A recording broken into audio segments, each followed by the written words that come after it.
अच्छा जी, बिस्मिल्लाहिर्रहमानिर्रहीम। आपका मशकूर हूँ, थोड़ा इंतज़ार आपको करना पड़ा।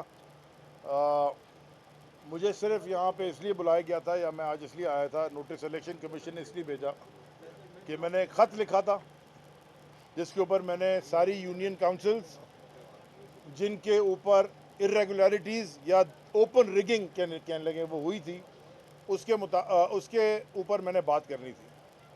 लीगली तो इंडिपेंडेंट हर यूसी ने अपना खुद फाइल करना होता है, और वो फाइल किया है। दर्जन और 3-4 डजन यूसीज हैं जिनके ऊपर वो फाइल हुआ है इंडिविजुअली।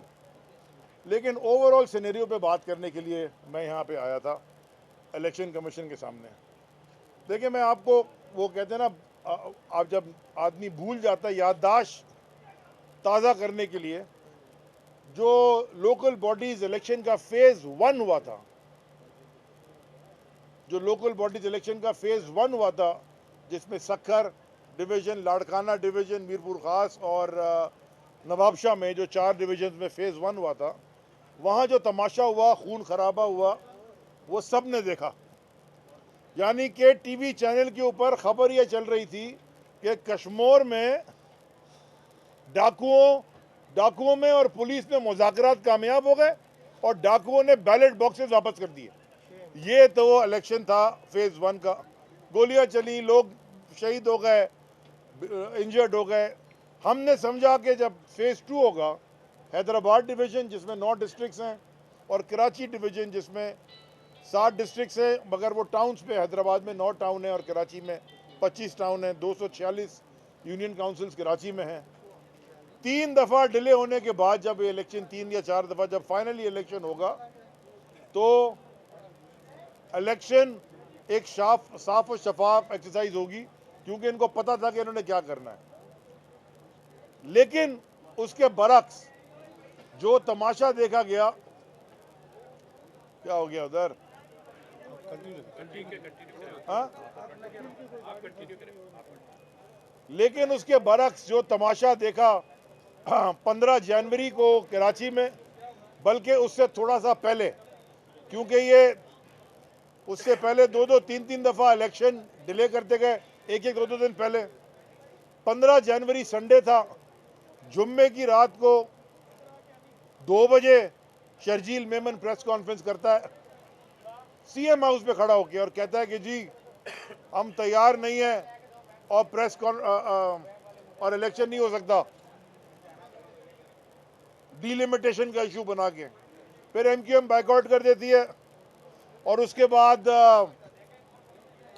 अगले दिन सैटरडे को, इलेक्शन से एक दिन पहले, सारा दिन ये तमाशा चलता रहा कि जी इलेक्शन हो रहा है, नहीं हो रहा। क्यों? क्योंकि जी अगले दिन उन्होंने कहा कि संडे के दिन कोई बड़ा खदशा है और टीटीपी आ गई है और दहशतगर्दी होने वाली है और कराची में लॉ एंड ऑर्डर सिचुएशन होगी। रात के 11, साढ़े 11 बजे तक ये तमाशा चलता रहा, हो रहे नहीं हो रहे, हो रहे नहीं हो रहे। और अगले दिन हुआ ये कि election commission Sindh was not prepared, तैयारी नहीं थी उनकी। 10:30 बजे तक पोलिंग कराची में शुरू ही नहीं हुई थी, हैदराबाद में भी 12:30 बजे, आधी जगह तो 12:30 बजे शुरू हुई है। और उसके बाद जो तमाशा देखा गया, इलेक्शन तो हो गया सुकून से, कोई टीटीपी का धमाका नहीं हुआ, लेकिन उसके बाद जो आरओज ने, कुछ प्रिसाइडिंग ऑफिसर्स ने, और उसके बाद जो आरओज ने तमाशा किया, वो सबने देखा। फॉर्म 11 के मुताबिक तहरीक इंसाफ के बहुत सारे कैंडिडेट जीते हुए हैं और उन सब ने इंडिपेंडेंटली फाइल किया हुआ है, लेकिन जब अपेंडिक्स ए आया तो चेंज हो गया। 15-18 यूनियन काउंसिल ऐसी हैं जिसमें वोट रिजेक्ट करके पीटीआई के कैंडिडेट को हरवा दिया गया। मैं आपको मिसाल देता हूं, एक यूनियन काउंसिल है मंगोपीर की, उसमें रिकाउंटिंग के करके ना 123 वोट से तहरीक, ये यूसी का इलेक्शन हो रहा है, 123 वोट से कैंडिडेट हरा दिया और 770 वोट रिजेक्ट कर दिए। भाई वहाँ पड़े ही 1200, 1000, 1500 वोट हैं, यानी कि 50% के ऊपर रिजेक्शन कर दी।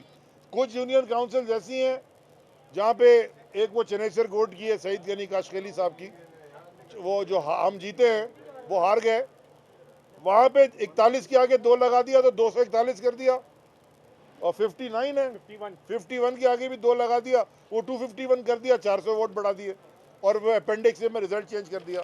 तो ये वाला इलेक्शन जो था, ये पूरा इलेक्शन आरओज ने, जहाँ जहाँ प्रिसाइडिंग ऑफिसर इनसे मैनेज नहीं हुए, आरओज ने मैनेज किया हुआ था।